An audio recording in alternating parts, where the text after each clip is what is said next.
공수처는 박안수 육군 참모총장 등 이 공범 4명에 대한 신문 조서를 검찰로부터 전달받았다는 소식이 속보로 들어왔습니다.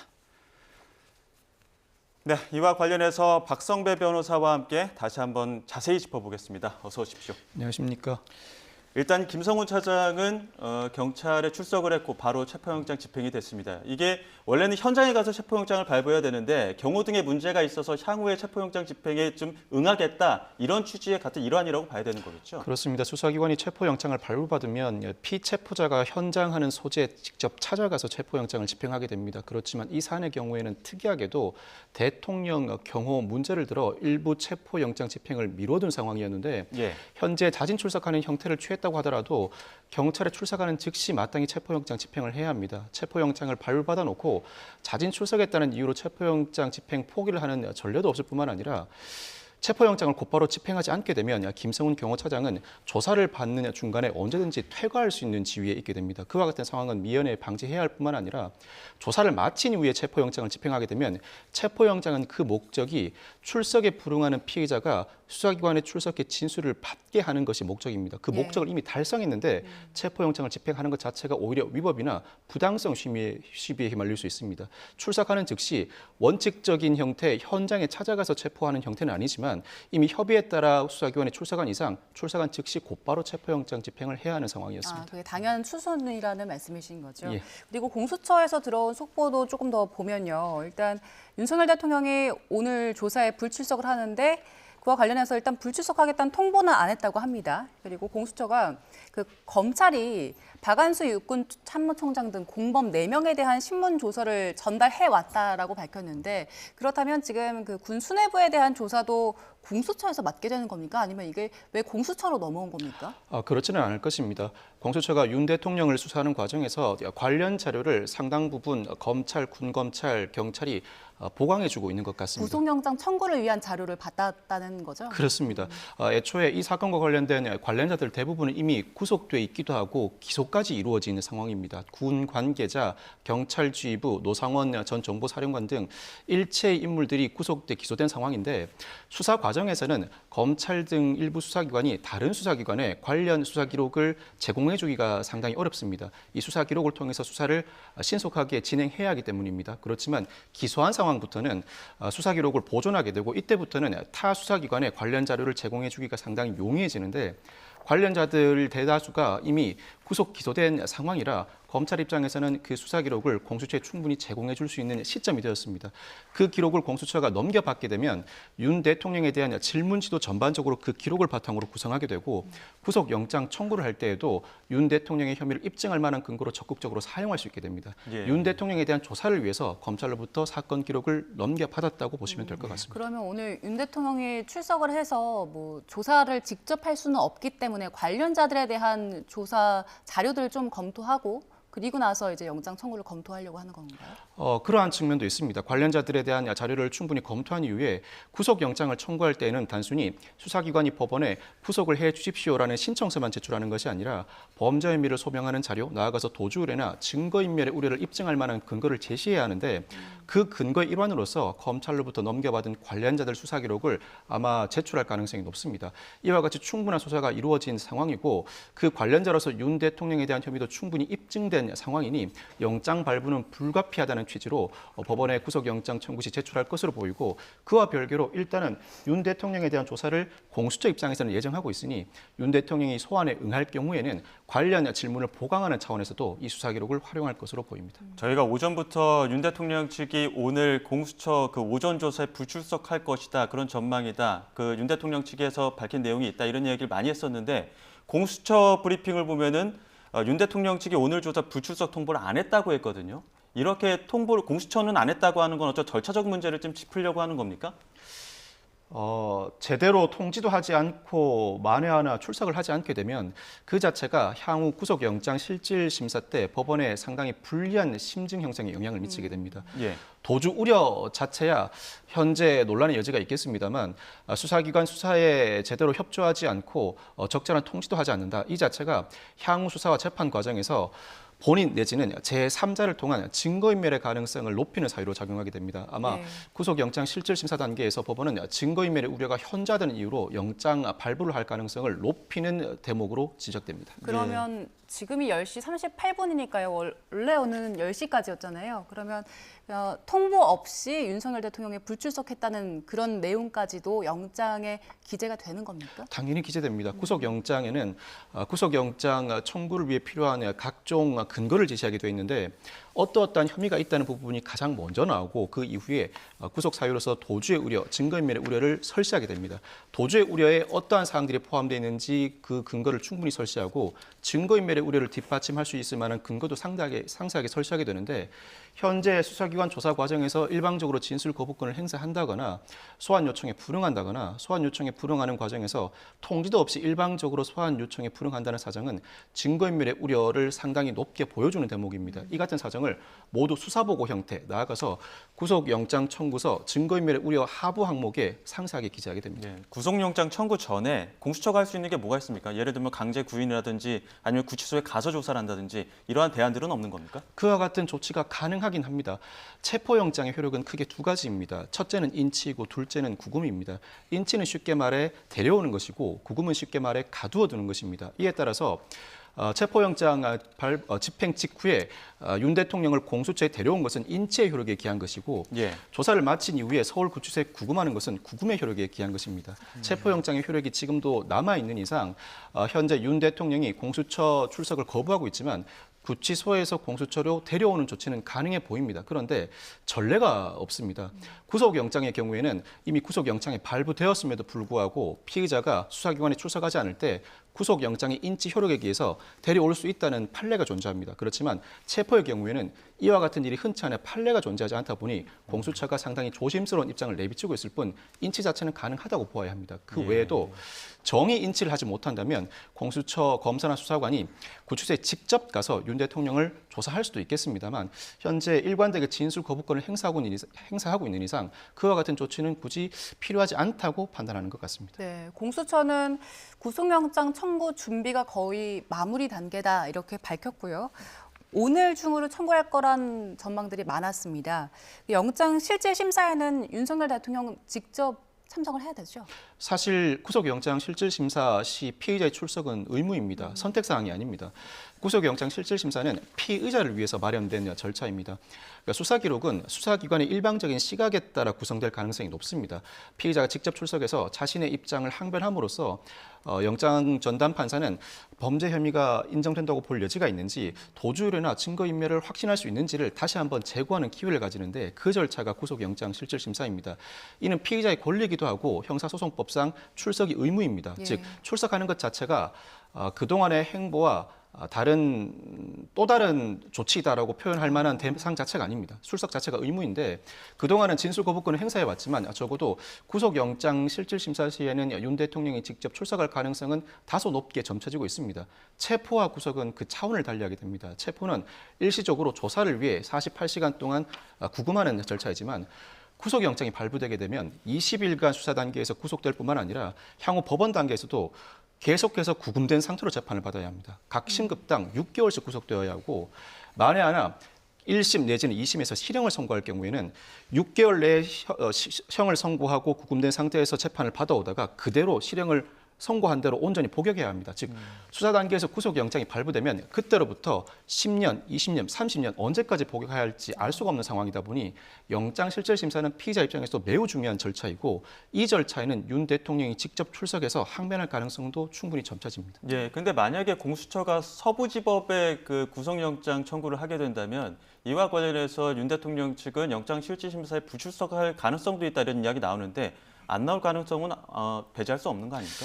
안 나올 가능성도 배제하지 못하겠죠. 그렇지만 윤 대통령이 직접 나서지 않는다면 서부지법에 구속영장을 청구해서라고도 볼 수 있지만 만약 윤 대통령이 영장 실질심사에 나서지 않는다면 자신이 나서는 것 자체가 특별히 유리할 부분이 없다는 판단 때문으로 보입니다. 예. 즉 충분히 변호인을 통해서 그 주장할 만한 주장의 근거를 설치할 수 있고 직접 출석해서 판사를 설득한다고 한들 판사가 범죄 혐의에 대해서 달리 볼 여지가 없다는 판단에 이르게 되면 굳이 출석하지 않을 수 있습니다. 예, 어제 있었던 그 체포적 부심 청구와 관련해서 지금 그 서울중앙지법이 기각을 결정을 했는데 이와 관련해서도 여러 가지 얘기가 나옵니다. 왜냐하면 윤 대통령 측은 그 수사기관의 정당성이나 전속 권한 문제를 짚었는데 이 부분 서울중앙지법은 문제 없다 이렇게 얘기를 했거든요. 앞으로의 그 향후 구속영장이라든지 판결에 어떤 점 영향이 있을까요? 그동안 윤 대통령은 공수처의 수사권이 없고 관할이 없는 서부지법으로부터 체포영장을 발부받았다는 이유로 극렬하게 다투었습니다. 예. 그런데 윤 대통령 측이 오히려 중앙지법에 체포 적부심을 청구함으로써 이 논란이 조기에 일단락된 감이 없지 않아 있습니다. 예. 수사권도 존재할 뿐만 아니라 체포영장을 비롯한 재판 관할에도 문제가 없다는 취지로 읽힙니다. 체포적부심이 기각된 현 상황에서 윤 대통령 측은 절차상 문제를 계속해서 지적하기에는 상당한 난점이 있습니다. 이제는 실체관계에 접어들어야 하는데 그동안 수사에 임하는 윤 대통령 측, 즉 피의자 입장에서는 실체에 관해서 적극적으로 항변하기보다는 절차에 관한 항변에 상당히 집중해왔습니다. 예. 이제부터는 실체에 관한 항변에 들어가야 하는데 이 실체에 관한 항변 통상의 법원이 받아들이기 어려운 주장을 현재 하고 있습니다. 부정선거를 규명해야 할 목적이 있었기 때문에 비상계엄을 발효했다는 취지의 주장을 하고 있는데 이와 같은 주장을 유지하려면 부정선거 의혹을 충분히 제기할 만한 근거를 다수 확보해 제시할 필요성이 있어 보입니다. 예. 예. 윤석열 대통령이 공수처에서 묵비권을 전반적으로 행사한 걸로 알려지는데 그런데 이런 얘기 했다고 전해져요. 계엄은 판검사가 판단할 문제가 아니다라는 말을 했다고 전해지는데 이런 부분은 법원에서 영장과 관련해서 판단을 내릴 때 사법 시스템을 부정하는 말로 들을 수도 있을 것 같은데 어떻습니까? 이와 같은 취지의 항변은 윤 대통령 입장에서는 불가피한 측면이 있습니다. 사실 사법심사 영역에 접어들게 되면 내란죄가 성립할 가능성이 상당히 많다 보니 절차를 다툴 뿐만 아니라 애초에 이 부분은 사법심사의 대상이 아니므로 거론할 필요조차 없다는 취지의 항변을 유지할 필요성이 있습니다. 그렇지만 이미 확립된 대법원 판례로서 계엄 선포의 부당 자체는 사법부가 관여할 수 없지만 이 계엄 선포가 다른 범죄의 목적으로 이용되었다면 범죄가 성립하는지 여부는 사법부가 충분히 심사할 수 있다는 판례가 확립돼 있습니다. 예. 이 판례에 따라서 일선의 법원은 이 사건 자체가 내란죄에 해당하는지 충분히 판단할 수 있는데 이와 같은 입장, 언제 그 입장을 번복할지는 모르겠습니다만 이와 같은 입장을 일관하게 된다면 앞으로도 구속영장 실질심사, 나아가서 형사본안재판 혹여나 형사본안재판이 진행되는 과정에서 보석을 청구할 수도 있는데 보석 심리 과정, 모든 과정에서 재판부가 그 주장을 받아들이고 윤 대통령 측에 다소 유리한 결론을 내려줄지 상당히 의문입니다. 예, 지금 구속영장 청구 시한이 오늘 밤 9시 5분으로 수년됐습니다. 앞서 속보로 전해드린 것처럼 지금 공수처에서는 또 검찰로부터 그 박안수 육군참모총장 등의 공범 4명에 대한 신문조서를 전달받기도 했고요. 구속영장 청구 전에 지금 공수처에서 가장 고민하고 있는 지점은 어떤 걸까요? 혹여나 절차 문제는 어느 정도 일단락되었지만 실체관계와 관련해서 윤 대통령이 이 사안과 관련해 관여되지 않았다는 판단이 나올까, 범죄 혐의 소명이 부족하다는 취지의 항변이 받아들여질까 고민할 수 있을 것으로 보입니다. 물론 절차 문제도 윤 대통령이 치열하게 다투고 있습니다만 적어도 구속영장 실질심사 단계에서는 수사권과 관할 법원 문제는 일단락되었다고 보아야 합니다.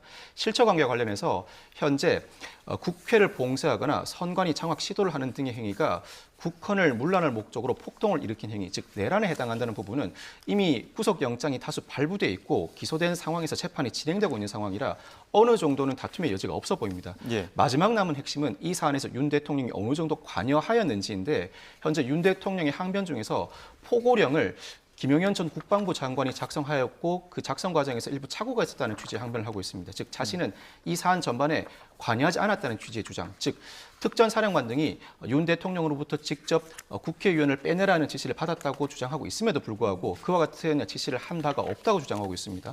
하나의 연결고리, 즉 윤 대통령의 지휘, 관여 부분에 혹시 법원이 의심을 할까, 이 부분에 대해서 공수처가 상당히 고민을 할 것으로 보이는데 그렇다고 하더라도 관련자들의 진술이 상당히 일관돼 있고 그 구체적인 워딩은 다르다고 하더라도 대체로 유사한 진술을 하고 있습니다. 여기에 수사가 상당 부분 검찰, 경찰에서 진행되는 과정에서 각 실무 단계에서 메모도 발견돼 있는 상황이고 SNS 메시지도 발견된 상황일 뿐만 아니라 예. 노상환 전 정보사령관의 수첩 등도 현출된 상황이라 혐의를 벗어내기가 쉽지 않습니다. 무엇보다 비상계엄은 오로지 대통령의 고유 권한이라 비상계엄 자체가 법적 문제로 비화한다면 대통령이 그 책임에서 벗어나기는 상당히 어려운 것이 사실입니다. 예. 공수처가 법원에 구속영장을 청구하고 만약에 법원이 구속영장을 발부하게 되면 윤석열 대통령은 계속 그 서울구치소에서 지내게 되는 겁니까? 그렇습니다. 구속영장을 발부하게 되면 최장 수사기관은 20일간 구속을 할 수 있습니다. 현재 서울구치소에 체포영장의 효력에 기해서 구금돼 있는 상황인데 그 구금 상태가 향후 20일간 더 지속되는 것입니다. 여기서 끝나는 것이 아닙니다. 공수처는 20일 중에 10일간 수사의 그 기간을 이용하고 나머지 10일은 사건을 송부받은 검찰이 그 수사에 이용하게 되는데 구속 기소하게 되면 구금 상태가 그대로 유지됩니다. 즉 수사 단계에서 20일간 구금될 뿐만 아니라 구속 기소하게 되면 1심은 6개월간 구금 상태를 그대로 유지할 수 있습니다. 예. 이 구속 기간 제한이 있다 보니 구속 사건의 경우에는 법원은 6개월 안에 선고를 하기 위해 최선의 노력을 다합니다. 만약 그 안에 선고를 하지 못하면 피고인을 석방한 상태에서 재판을 진행해야 합니다. 그와 같은 상황을 막기 위해서 6개월 안에는 선고를 하려고 하고 그 6개월 안에 선고를 하면서 예를 들어 징역 10년이 선고되었다고 한다면 그 6개월에 더해서 나머지 9년여의 형을 그대로 또 복역을 해야 됩니다. 즉 구속영장이 발부되게 되면 단순히 수사 단계에서 20일 구금에 그치는 것이 아니라 20일 나아가서 법원 단계 6개월, 나아가서 2심 6개월, 3심 6개월, 더 나아가서 실제 선고되는 형까지 온전히 다 그대로 복역을 해야 하므로 구속영장 실질심사는 윤 대통령 입장에서는 매우 중요한 절차라고 할 수 있습니다. 예, 그러면은 좀 그 체포영장과는 달리 시한이 없이 구속영장 좀 장기간으로 이제 서울구치소에 있게 되는 거 아닙니까? 그렇습니다. 그러면 경호 문제는 어떻게 되는 겁니까?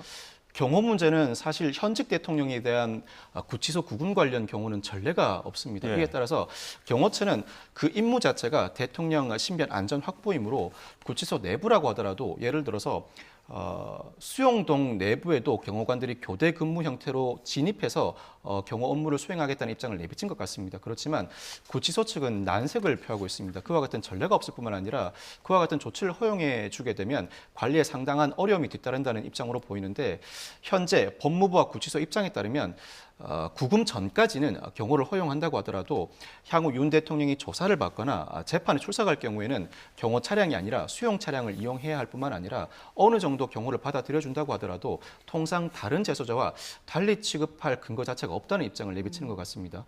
현재 경호처 직원들이 구치소 내부에 사무동에 소재해 있습니다. 구치소는 들어가면 그 내부에 사무동이 있고 그 안쪽 더 깊숙한 곳으로 들어갈 구금동이 있습니다. 예. 즉 그 구치소 입장에서는 경호처 직원들이 이 사무동에 상주하면서 윤 대통령 신변 안전 확보 조치를 하는 것 자체는 허용해 주지만 거기서 더 나아가서 구금동 안으로 들어가는 것 자체는 법적 근거도 없고 상당한 난색을 표하고 있는 것 같습니다. 예. 예. 그리고 저희가 앞서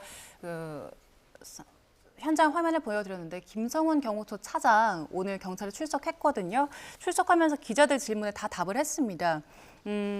영장 집행을 방해한 데 대해서는 정당한 임무를 수행한 것이고 법리에 따라서 경호를 한 것이다. 그리고 무기 사용과 관련해서도 평소에 지니고 있는 것만 소지를 한 것이지 추가적으로 소지하라고 뭐 지시한 적이 없다 이런 얘기들을 하고 들어갔습니다. 경찰에서는 오늘 김성훈 차장과 관련해서 어떤 질문들을 하고 어떤 부분을 밝혀낼까요? 사실 이 사건은 특수공무집행 방해가 성립함은 사실상 자명합니다. 법원이 발부한 영장을 집행하는 과정에서 그 영장 집행을 다수의 인력을 동원해서 막아 세운 상황이므로 특수공무집행 방해죄가 성립함은 자명한데 문제는 형량이 되겠죠. 만약 무기를 소지하거나 나아가서 무기를 사용하는 한이 있더라도 영장 집행을 막으라는 지시를 실제로 했다면 상당히 중한형이 선고될 수 있습니다. 그 수준에 이르지 않는다면 충분히 양형 기준에 따르면 집행유예까지는 아니어도 단기간 복역에 그칠 수 있는데 무기 사용 지시 사실이 사실로 밝혀지게 되면 상당히 중한 형에 처해질 수 있습니다. 현재 경호처 내부의 관계자들은 무기 사용을 지시했다는 진술을 하고 있는데 그 진술의 신빙성을 따져보는 과정에서 오늘 경찰 조사 시 그 신빙성을 따져보는 과정에서 관련자들의 진술을 제한해 줄 수도 있고 이와 같은 진술이 존재함에도 그와 같은 부인을 하고 있는데 실제로 경호관들이 무기를 소지하거나 사용한 정황이 포착되었다면 상부의 지시 없이 이와 같은 행동을 했다고 보기는 어려운 상황인 만큼 그 범죄 혐의를 벗어내기는 쉽지 않을 것 같습니다. 아마 구체적인 워딩, 나는 구체적으로 그 사용을 하라는 지시까지는 하지 않았고 기존에 사용하고 있던 총기를 소지하라는 지시에 불과했다는 워딩과 이를 받아들이는 경호처 직원은 소지를 하라는 것은 결국 필요에 따라 사용하라는 지시를 받아들였다는 그 워딩의 차이는 일부 있을지언정 예. 무기 사용과 관련된 논란도 범죄 혐의에 포함될 가능성은 높긴 합니다. 그렇지만 아직까지는 그 범죄 혐의가 명확히 확정된 것이 아니라 특수공무집행 방해죄 자체는 성립할 수 있고 예. 그 구체적인 지시 양태에 따라 형량이 결정될 수 있으니 그 형량과 관련된 양형과 관련된 조사도 오늘 경찰 조사 시 충분히 이루어질 것 같습니다. 근데 이제 체포영장 집행에 있어서 영장 제시는 첫 번째 단계지 않습니까? 근데 김성훈 차장은 영장 제시가 없었다고 얘기를 하거든요. 뭐 정문에 누군가는 있었겠지만 경호처가 직접 영장을 사전에 제시받지 않았다라는 게 오늘 경찰에 출석하면서 이야기했던 김성훈 차장의 입장인데 이거 어떻게 받아들여야 되는 겁니까?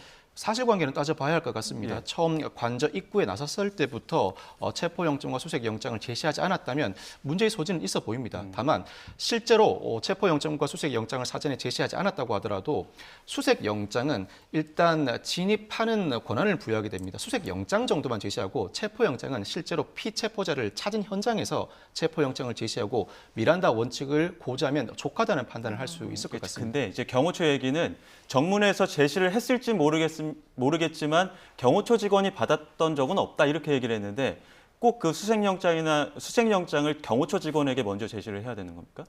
수색영장은 사실 그 공간을 관리하는 관리 책임자에게 제시를 해야 합니다. 정문에 제시해도 들어갈 수 있는 거네요. 그렇죠. 정문에서 제시하든 관리 주체가 정문에 소재하거나 그 내부에 소재하거나 결국 관리를 할 수 있는 책임자에게 그 수색 영장을 제시해야 하는데 정문 입구에서 직접 제시하지 않고 전화 통화를 통해서 관리 책임자에게 이와 같은 수색 영장을 가져왔으니 그 내용을 고지하고 수색을 허용해 달라는 요구를 하고 관리 책임자가 정문을 지키는 경호 관리 인력에게 그와 같은 지시를 했다면 하등 문제될 것은 없습니다. 예, 예. 그러면 그 김성훈 차장 같은 경우에는 경호처의 직원들이 받은 적이 없기 때문에 막았다라는 주장을 하는 거고 관저시설은 군사시설 보호 제한구역이기 때문에 책임자의 승인이 필요한데 이걸 안 받았기 때문에 우리가 막았다라고 하는 논리가 약해질 수 있는 거네요.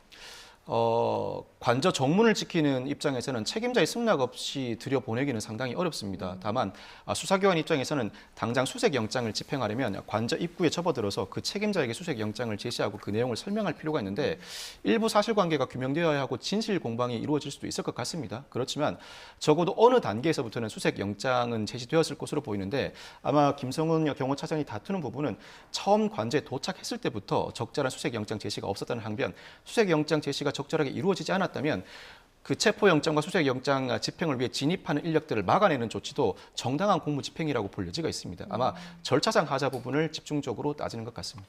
예, 알겠습니다. 여기까지 듣겠습니다. 지금까지 박성배 변호사와 함께했습니다. 고맙습니다. 고맙습니다. 감사합니다.